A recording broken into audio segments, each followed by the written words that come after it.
कि भगवान क्यों नहीं आते हैं। एक बार कृष्ण बन के आए, एक बार राम बन के आए, एक बार पैगंबर मोहम्मद साहब बन के आए, एक बार ईसा मसीह बन के आए, एक बार हमेशा वो धरती पर आते रहे, अब क्यों नहीं आते हैं। ईसा मसीह और मोहम्मद बन के भगवान आए, ये कहाँ से आपने सुन लिया? आपकी जानकारी बिल्कुल दिशाहीन है, क्योंकि बाइबल और कुरान के अनुसार भगवान सर्वथा निराकार ही सिद्ध होते हैं, उनका अवतार ही मान्य नहीं है। भगवान के दूत या पुत्र आते हैं या उनकी मान्यता है, उनकी मान्यता का ही अतिक्रमण करके आपने प्रश्न किया। दूसरी बात यह है कि इस समय यदि भगवान का अवतार हो जाए तो आप में वह क्षमता है कि उनको सह सके। दूर के ढोल सुहावने, इस समय यदि भगवान का अवतार हो जाए तो कितने व्यक्ति हैं कि उनको सह सकेंगे, कितने व्यक्ति हैं जो उनके चक्र, सुदर्शन, गदा के पात्र नहीं सिद्ध होंगे। इसलिए भगवान उचित समय पर अवतार लेते हैं और भगवान अपने कारक कोटि के संतों भक्तों को समय समय पर प्रेरित करके कार्य साधने का मार्ग प्रशस्त करते हैं। दूसरी बात यह है कि भगवान ने कहीं भी ऐसा नहीं कहा है कि मेरे अवतार के जो प्रयोजन हैं उन प्रयोजनों के अनुसार तुम प्रयास न करो। हम आप भी प्रयास करते हैं कि पिता पितामह के द्वारा जो दायित्व प्राप्त है उसका निर्वाह करें।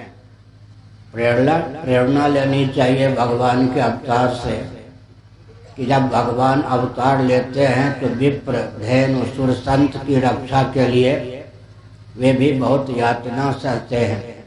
हमारा दायित्व बनता है कि भगवान के नाम पर हम गौ माता को उत्पीड़ित होते हुए न देखें, गौ रक्षा का प्रयास करें, धर्म रक्षा का प्रयास करें। भगवान से तो चूक नहीं हो सकती। श्रीमद् भागवत का एक संकेत है, प्रहलाद को बहुत यातना हिरण्यकश्यपु ने दी। उचित समय पर ही भगवान नृसिंह के रूप में अवतीर्ण हुए, लेकिन भगवान ने बहुत ही विनम्रता पूर्वक एक वाक्य कहा, यद्यपि मैंने समय का ध्यान रखकर ही अपने को तुम्हारे सम्मुख व्यक्त किया है, परंतु तुम्हारी दृष्टि में कदाचित मुझे प्रकट होने में विलम्ब हुआ हो तो क्षमा करो। इसका अर्थ क्या है? भगवान को जिस क्षण अवतीर्ण होना था उसी क्षण नृसिंह के रूप में अवतीर्ण हुए। और प्रहलाद भी इस रहस्य को जानते थे। प्रहलाद ने उलाहना नहीं दिया। हम आप उलाहना दे सकते हैं कि भगवान आने में विलम्ब कर रहे हैं, लेकिन क्या करुण भाव से कभी पुकारा है एकांत में कि प्रभु आइए, या मुझको वह बल और वेग प्रदान कीजिए कि मैं आपके अवतार के जो प्रयोजन हैं उन प्रयोजनों की सिद्धि के लिए मार्ग प्रशस्त कर सकूं। भगवान से भूल नहीं होती, भूल हमसे होती है। भगवान के नाम पर हम अपने सनातन मान बिंदुओं के अपकर्ष को न सहें। हमारा दायित्व है कि अपने अधिकार की सीमा में हम सनातन मान बिंदुओं की रक्षा के लिए कटिबद्धता का परिचय दें। विशेषकर आज जो सज्जन हैं, ऊपर ईश्वर का बल, बीच में धर्म का बल और नीचे संघ का बल स्वीकार करें।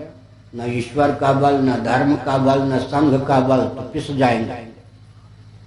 सज्जनों का दायित्व होता है कि ईश्वर, धर्म और संघ तीनों का बल उनके जीवन में हो, तब सनातन मान बिंदुओं की रक्षा हो सकती है। अच्छा, भगवान रामभद्र के रूप में भगवान विष्णु का अवतार हुआ। रामभद्र के अवतार के पूर्व कितना अत्याचार था। उस समय के भी विश्वामित्र वशिष्ठ जी कह सकते थे कि आपने बहुत विलंब कर दिया, आपको पहले आना चाहिए था। कंस के शासन काल में, दुर्योधन के शासन काल में भी बहुत अत्याचार था, लेकिन किसी संत महात्मा ने श्री कृष्ण भगवान को उलाहना नहीं दिया कि आपको पहले आना चाहिए था। भगवान तो समय पर आते हैं। मोतियाबिंद पक जाए तब उसका चिकित्सक ऑपरेशन करते हैं, ठीक है। इसी प्रकार से भगवान को जब आना चाहिए तभी आते हैं। भूल हमसे होती है, समझ गए। राजधानी एक्सप्रेस भी लेट हो सकती है, होती है आजकल कोहरे के कारण। बिना कोहरे के भी ट्रेन लेट हो जाती है, लेकिन भगवान को तो समय पर ही सब कार्य करना होता है, समय पर ही वो अवतार लेते हैं। अगर सचमुच में आपके हृदय में वेदना है तो बहुत अच्छी बात है, मिलजुल कर काम कीजिए। मैंने जो कहा, सद्भाव पूर्वक संवाद के माध्यम से संघ बल का आलम्बन लीजिए और प्रशस्त मान बिंदुओं की रक्षा का मार्ग प्रशस्त कीजिए।